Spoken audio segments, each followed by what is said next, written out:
Let's continue the course now. So far we've looked at various properties of rings. We looked at ideals in a ring, and the most important thing we have so far looked at is the notion of quotient rings. If you have a ring R and an ideal, we learned how to construct a new ring using this pair R and I called the quotient rings. Quotient ring we denote that by R mod I. So in today's video we are going to learn about two very special kinds of ideals. So the goal today is to study prime ideals and maximal ideals.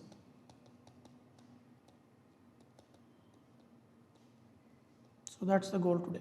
So these are special kinds of rings, as I said. So let's go ahead and define these. So let R be a ring and let I be an ideal.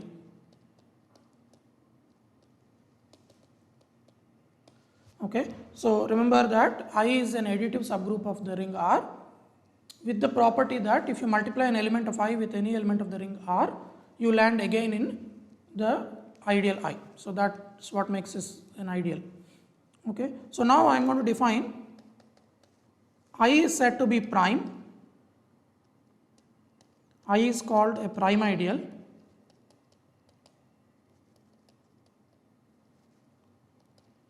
if the following happens. If A and B are ring elements such that A, B, the product is in I. Okay, so when I write A times B, I just write A next to B. This implies either A is in I or B is in I. Okay, so what am I asking? I am asking for if you have a product of two ring elements is in the ideal, then one of the ring elements is in the ideal. So this is supposed to give you recall for you the notion of prime numbers. So note the similarity with the usual notion of prime numbers that you learned in school, right? So prime numbers, okay, so I will tell you why this is similar to that, but this is why we call these prime ideals. Okay, so the point is, if you remember prime numbers, it says that P is a prime number if P divides, recall, let's say P is a positive integer, P is prime if the following happens. P divides, so let's say A, B are also integers. P divides A, B implies P divides A or P divides B. Okay, this may not be the way you have seen prime numbers. Remember, prime numbers are also defined as those that do not have any factors. So 2 is a prime number, 5 is a prime number because they don't have any factors other than the obvious two factors, 1 and that prime number. Whereas 4 is not a prime number because it has an additional factor, namely 2. But that definition is equivalent to this, is something that you may have seen before. Okay, so this captures exactly what I am now generalizing to an arbitrary ring. So using this, we can conclude. So remember, P dividing AB means, so I'm trying to connect the notion of prime ideals that I just defined to the notion of prime numbers that we learned in school. P dividing AB, so let me write it like this, formally write it like this. P divides AB if and only if, this is our standard way of describing in English, right? P divides AB, but in the ring theoretic language that we are learning in this course, this means that AB is in the ideal PZ. Remember, PZ is the collection of all multiples of P. If P divides AB, that means AB is a multiple of P. So that means AB is in PZ. Okay. So now what does it mean to say P divides A? So the same idea, right? P divides A if and only if A is in PZ. Similarly, P divides B if and only if B is in PZ. Okay, so that means this is exactly what you have seen here. If AB is in PZ, this is the hypothesis. AB is in PZ. The hypothesis is P divides AB, that is equivalent to AB being in PZ. We want one of these must happen. Okay, so think of prime ideals as generalizations of the notion of prime numbers that we have seen in school. Okay, so this connection makes it clear that, so hence we have an ideal nz in the ring of integers z is prime implies n is prime. Okay, so actually maybe I should not say this. So let me say one direction. So if n is a prime number, n is an integer, so let's assume n is a positive number, n is a prime number because prime numbers are by definition positive integers, then nz is a prime ideal. If n is a prime number, then nz is a prime ideal. This is clear from the definition because if n is a prime number, this property holds. That means if n divides a product, n divides one of them. But that, because of this dictionary between division and belonging to ideals, I have just described here. If n is a prime number and a product belongs to nz, that means n divides that product. Because n is a prime number, n divides one of them. Hence that element is in the ideal one, nz. So by definition, nz is a prime ideal. I don't want to say the converse, but because I can't say that if nz is a prime ideal, n is a prime number for the following reason. Also, the zero ideal in z is a prime ideal. Why is this? This is also an immediate consequence of the definition. Remember, zero ideal consists of just the zero element. This is my ideal notation for ideal. I'll use this notation putting 0 in the bracket, but that is as a set, just the set consisting of 0. But this is now, how do you check that this is a prime ideal? What you need to do is, suppose AB are integers and that AB belongs to the ideal 0. That means AB equals 0 because there is only one element in the ideal generated by 0, so AB is equal to 0. But if two integers give you product of two integers is 0, then one of A or B must be 0. Maybe both are 0, but I don't care, one of them is 0. So A is in the 0 ideal or B is in the 0 ideal. Okay, so 0 is prime. So this is the proof for the fact that 0 is a prime ideal. So now we learned in an earlier video that, recall from before, that ideals of Z are of the form. So I proved this using Euclidean division algorithm that ideals of the ring of integers are of the form nz, where n is a non-negative integer.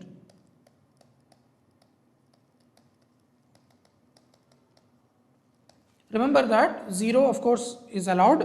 0z gives you the 0 ideal. So you have 0, ideal 0 and ideal 1z, which is the entire ring z. You have ideal 2z, 3z, 4z and so on. So let us determine which of these are prime numbers. Which of these are prime ideals.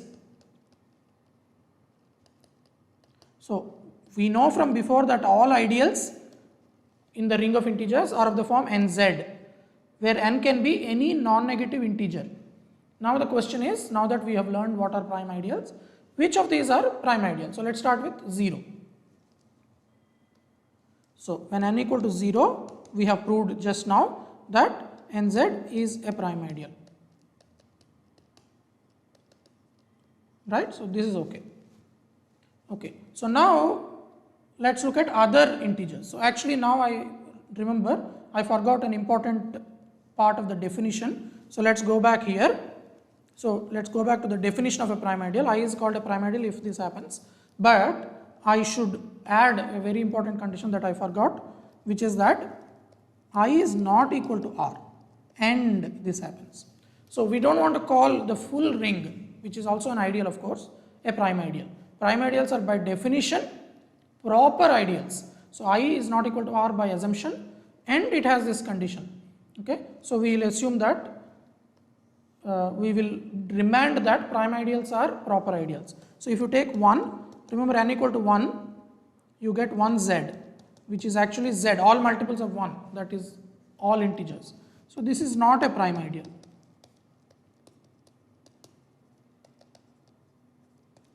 Right, this is not a prime ideal because I just added in the definition that the full ring is not a prime ideal ever. What about n equal to 2? 2z is a prime ideal, I claim. Okay, so in fact, more generally, let n be a positive integer. Then nz is a prime ideal if and only if n is a prime number. This is what I want to prove now.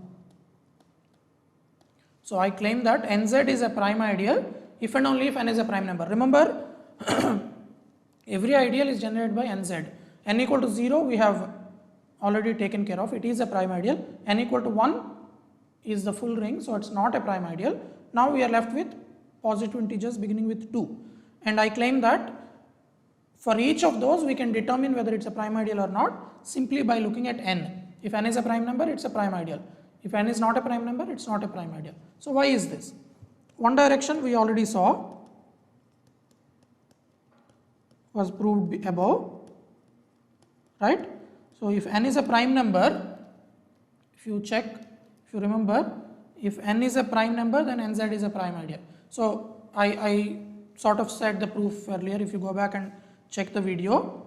So this is done. So if n is a prime number, we have shown that nz is a prime ideal. So that you can go back to the earlier part of the video and verify that you understand that proof.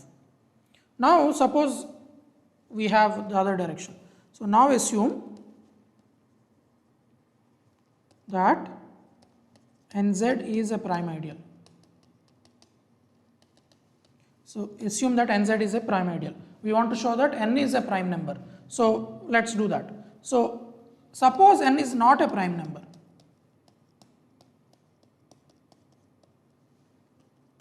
Suppose n is not a prime number. Okay, so now we will use the alternate definition of prime numbers that you are familiar with in school, not the definition I wrote earlier. What is the alternate definition? If n is not a prime number, that means we can factor n as a times b, where a and b are both less than n, right? This is the definition of not being prime, because it has a non-trivial factor. That means 1 and n are not the only factors. That means there is a factor called a, so obviously that implies there is another factor called b, such that ab is equal to n. So this shows that n is not prime means n has such a product decomposition. Then remember, ab is in nz, because obviously ab is equal to n. So nz certainly contains n, so ab is n. But since nz is prime, is a prime ideal, and AB is in NZ, we must have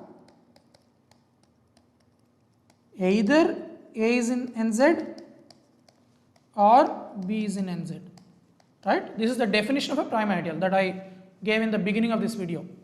If you have a prime ideal in any ring, that means if a product of two elements in the ring belongs to the ideal, one of the elements must belong to the ideal.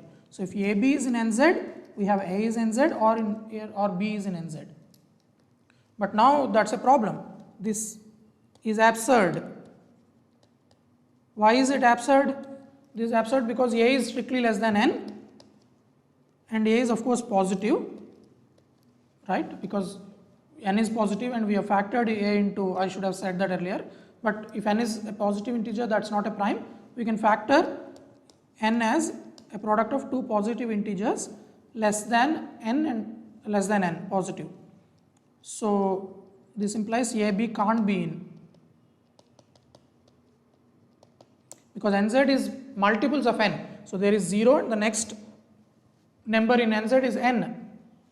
Nothing between 0 and N can be in NZ. Okay, so that means that we have a contradiction, hence N must be a prime number.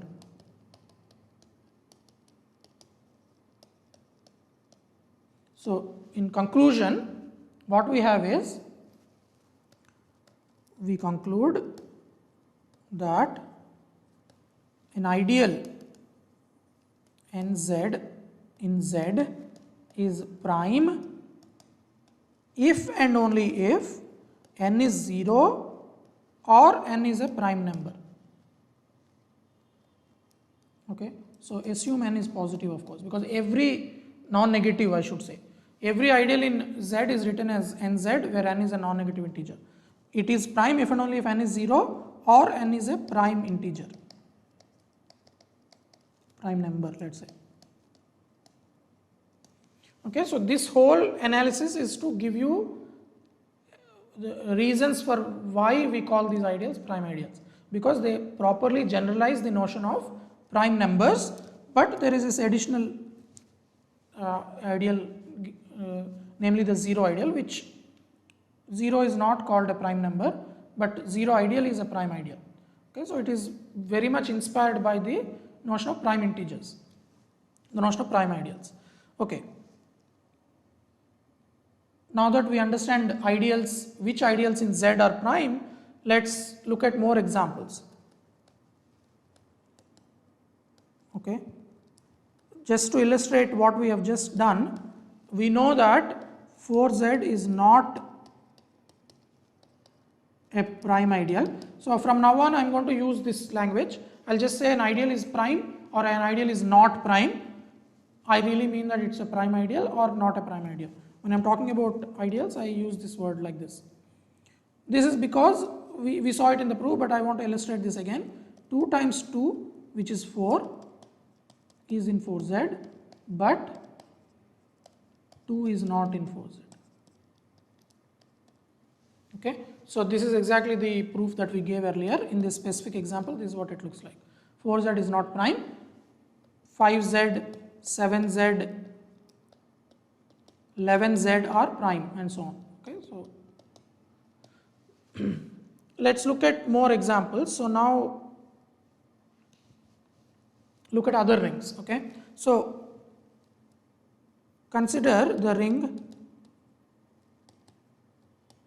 polynomial ring. Let's say rational numbers are the coefficients and you have one variable. So consider this as your R. So in this case, what are examples of prime ideals? What are some prime ideals? Okay, so unlike in the case of the ring of integers where we could completely classify all prime ideals, it's more difficult to list all the prime ideals in such rings, but we can certainly look at some examples of prime ideals.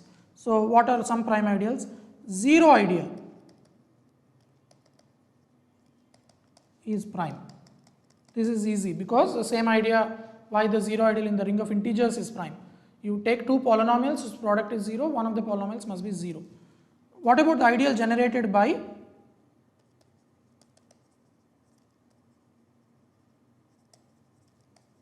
x, which we denote by x? Remember, our notation is you put an element in brackets, that means it's the ideal generated by x.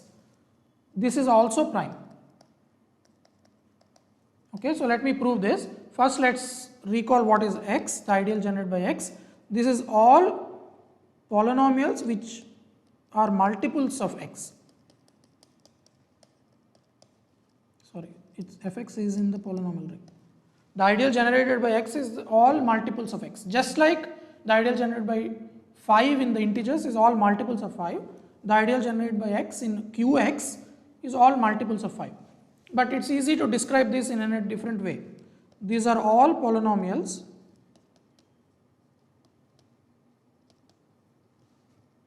in qx. If it's a multiple of x, its constant term must be 0.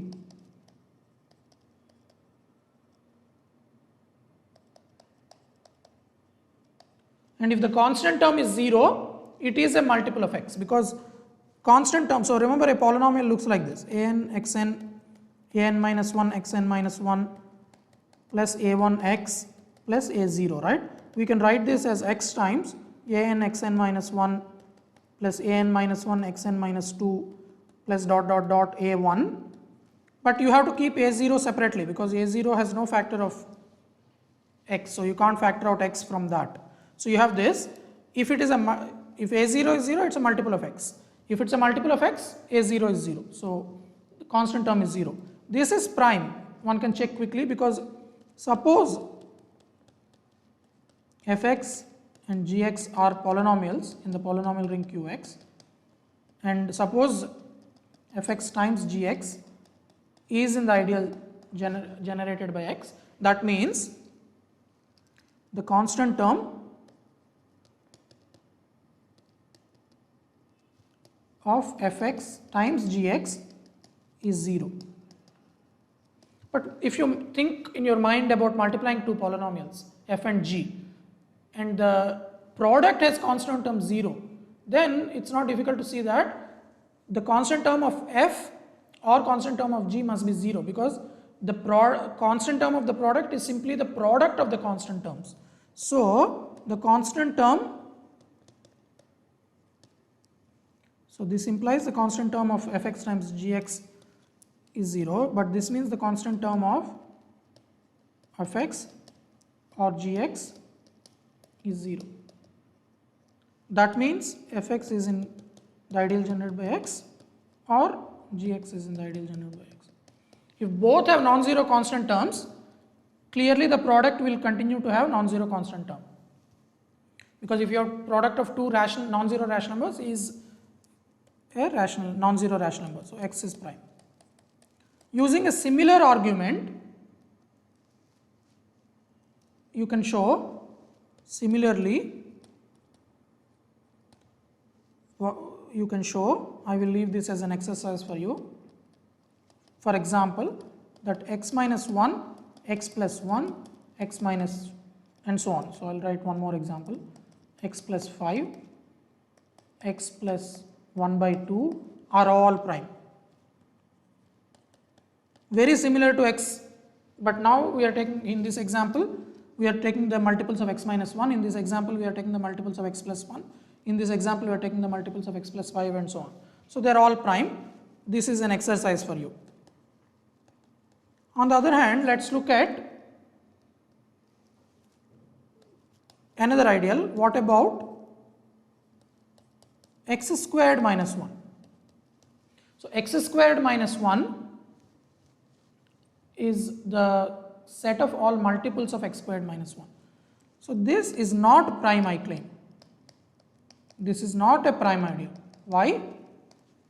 Because if you take x squared minus 1, you can factor this as x plus 1 times x minus 1. This is in the ideal generated by x squared minus 1. Okay. So this is A in my earlier notation. This is in B. So the product of A and B is in this. But x minus 1 can't be in x squared minus 1, x plus 1 can't be in x squared plus 1, x squared minus 1. This is for the simple reason that x squared minus 1, the ideal generated by x squared minus 1 contains all multiples of x squared minus 1. So if you have any polynomial in it, its degree must be more than 2 or the polynomial must be 0. The degree of this polynomial is 1. Degree of this polynomial is 1. So they can't possibly be multiples of x squared minus 1. So you have produced a product of two elements inside x squared minus 1, but neither of these two elements is in x squared minus 1. So this is not a prime number, this is not a prime ideal. Okay, so this is where things get tricky. So the reason that earlier examples were prime was you could not factor them. Roughly that's the reason. So now let's look at one final example. In the same ring Qx, what about x squared plus 1? Okay, this is prime. I will not prove this for now. I will prove this later. But the quick reason is that you can't factor x squared minus 1 inside, you can't factor x squared plus 1 in the way that you could factor x squared minus 1, so it becomes prime. So to complete this circle of ideas, I should really say this is prime in Qx. But you can also consider this ideal in the polynomial ring over complex numbers. So x squared plus 1 is not prime in the ring Cx, because for exactly the same reason that we saw here, that x squared minus 1 was not a prime, x squared plus 1 is not, x squared plus 1 is not prime in Cx, because x squared plus 1 can be written as x plus I times x minus I. Remember, this factorization is only valid in Cx, because x plus I is a polynomial in Cx. It's not a polynomial in Qx or Rx. So you can't factor this polynomial x squared plus 1 in Qx. So it's not a prime, it is a prime ideal. You can factor in Cx, and clearly for the same reason as before, x squared plus 1 is in the ideal generated by x squared plus 1, but neither x plus I nor x minus I is in the ideal generated by x squared plus 1. So this is not a prime ideal in Cx. So the same ideal, if you change the coefficient ring from Q to R, went from being prime to not prime. So this is a subtle point one must keep in mind. You might find that an ideal is prime in one ring, but the ideal may be considered as an ideal in another ring, in which case it may not turn out to be prime ideal. So this depends crucially on the ring, the coefficient ring that you are considering. So let me end the video with one final example given by Z mod 4Z. Let me look at Z mod 8Z. Let's take the ring Z mod 8Z. This is a quotient ring, remember that I defined in a previous video.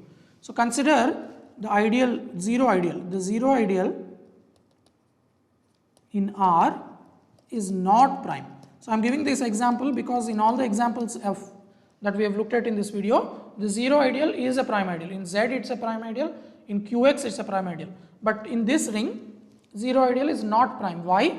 That is because if you take 2 bar, remember I denote the elements of this ring with a bar on top. 2 bar dot 4 bar is 8 bar, which is 0 bar. This is in the ideal generated by 0 bar. But 2 bar is not 0 bar, right? Similarly, 4 bar is not 0 bar, because 2 and 4 are non-zero modulo 8. So they are not zero elements, hence they don't belong to the zero ideal, yet their product is in the zero ideal. So the zero ideal is not a prime ideal in the ring Z mod 8Z.